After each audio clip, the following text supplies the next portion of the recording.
চলো বন্ধুরা, একঘেয়ে রান্না খেতে আর ভালো লাগছে না, তাই না? আমরা বাঁধাকপি তো অনেক খেয়ে চলে এলাম, শীতও শেষ হয়ে গেল, আর মাছের মাথা বলো আর নিরামিষ বলো আর একঘেয়ে ভালো লাগছে না। তাই একটু নতুন ধরনের আমি একটা বাঁধাকপি রেসিপি নিয়ে তোমাদের সামনে চলে এলাম। আমার ফ্রিজে ছিল আধখানা বাঁধাকপি, ওটাই আমি বের করে নিয়ে সুন্দর করে কুচি করে নেব। ভালো করে একটু কুচি, আর একঘেয়ে বাঁধাকপি আর ভালো লাগছে না, তাই এরকমভাবেই একটু করে খেয়ে দেখি কেমন হয়। তা আমি সাধ্য মতন তো দেখো সুন্দরভাবে কুচি করে নিচ্ছি। এবার একটা পাত্রের মধ্যে নিয়ে আমি সামান্য লবণ দিয়ে বাঁধাকপিটা ভালো করে কচলিয়ে কচলিয়ে একটু মেখে নেব, যাতে বাঁধাকপি থেকে জলটা বেরিয়ে যায়, সেই জন্য।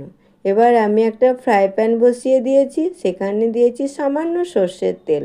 আর এখানে দেখো টমেটো, পেঁয়াজ, আদা, রসুন, কাঁচা লঙ্কা আর শুকনো লঙ্কা একসাথে আমি এই কড়াইতে ফ্রাই প্যানের মধ্যে ভেজে নেব। কারণ বেশি কিন্তু ভাজবো না, অল্প ভাজা হবে তখন আমি তুলে নেব। দেখো অল্প ভাজা হয়েছে কেন, ডিপ করব না, এটা হালকা ভাজা হবে তখনই তুলে নেব। আমি তুলেও নিয়ে নিয়েছি দেখো এখানটা করে। আর ওদিকে তো আমি যে বাঁধাকপিটা রেখেছিলাম লবণ মাখিয়ে, সেটা এতক্ষণে অনেকটাই জল বেরিয়ে গেছে, দেখতেই পাচ্ছ তোমরা। দেখো আমি পুরো বাঁধাকপিটাকে চিপে চিপে নিলাম। আর এদিকে মিক্সি বলে আমি ওখানটা করে যে ফ্রাই করে রেখেছিলাম ওটা আমি একটু ঘুরিয়ে নিলাম, মিক্সিতে পেস্ট করে নিলাম। তারপর ওর মধ্যেই দিয়ে দিয়েছিলাম মটরশুঁটি, মটরশুঁটিটাকেও হালকাভাবে পেস্ট করে নিয়েছি। এবার সেই জল চিপে বাঁধাকপিটা রাখা ছিল সেটার মধ্যে আমি নেব 3 চামচ বেসন, আর নেব এই যে রসুন কুচানো করেছিলাম একটা গোটা, ওটা আমি ওর মধ্যে দিয়ে দিলাম। একটা পেঁয়াজ গোটা কুচিয়ে রেখেছিলাম, ওটা দিয়ে দিলাম। লঙ্কার গুঁড়ো দিলাম।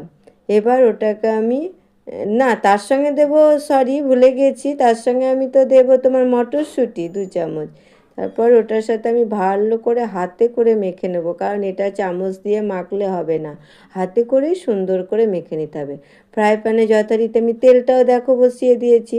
এবার যে মাখাটা আছে এবার আমি সুন্দর বল তৈরি করে করে তেলের মধ্যে ছেড়ে দিলাম।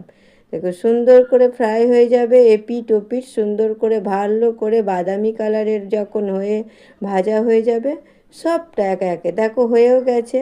এবার আমি এদিকে নিচ্ছি তোমার 2টো ডিম নিয়েছি, 1 চামচ বেসন নিয়েছি।